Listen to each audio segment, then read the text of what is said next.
सावित्री की कथा। बहुत समय पहले की बात है। अश्वपति नामक एक राजा की पुत्री थी, सावित्री। वह अत्यंत रूपवती, बुद्धिमान और धर्मपरायण थी। विवाह के योग्य होने पर सावित्री ने स्वयंवर में सत्यवान नामक एक युवक को पति के रूप में चुना। सत्यवान एक वनवासी राजकुमार था।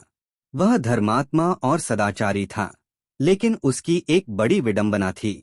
महर्षि नारद ने सावित्री को बताया कि सत्यवान केवल 1 वर्ष ही जीवित रहेगा। सबने सावित्री को रोका, लेकिन उसने अडिग होकर सत्यवान से विवाह किया और उसके साथ वन में रहने लगी। विवाह के 1 वर्ष बाद, जिस दिन सत्यवान की मृत्यु का दिन था, सावित्री ने उपवास किया और सत्यवान के साथ वन में गई। वहां सत्यवान लकड़ियां काट रहा था कि अचानक उसे चक्कर आया और वह सावित्री की गोद में गिर गया। उसकी मृत्यु का समय आ चुका था। तभी यमराज, मृत्यु के देवता, वहां आए और सत्यवान की आत्मा को लेकर चलने लगे। सावित्री ने उनका पीछा करना शुरू किया। यमराज ने कहा, हे देवी, तुम अब लौट जाओ। लेकिन सावित्री ने धर्म, नारी धर्म और पति प्रेम की बातें करते हुए उनका मन जीत लिया। यमराज ने प्रभावित होकर उसे 3 वरदान मांगने को कहा, पर सत्यवान का जीवन नहीं। 1. सावित्री ने अपने ससुर को खोया हुआ राज्य वापस मांगा, मिला।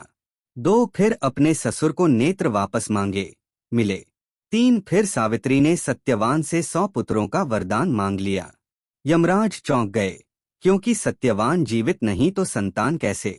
उन्होंने मुस्कुराते हुए कहा, हे पतिव्रता, तुम्हारी चतुराई और निष्ठा ने मुझे पराजित कर दिया। सत्यवान को जीवन दान देता हूं। सत्यवान जीवित हो गया और दोनों खुशी से अपने परिवार के साथ जीवन बिताने लगे। कहानी से शिक्षा। यह कथा सिखाती है कि नारी की निष्ठा, धर्म और बुद्धिमानी के सामने मृत्यु भी हार मान जाती है।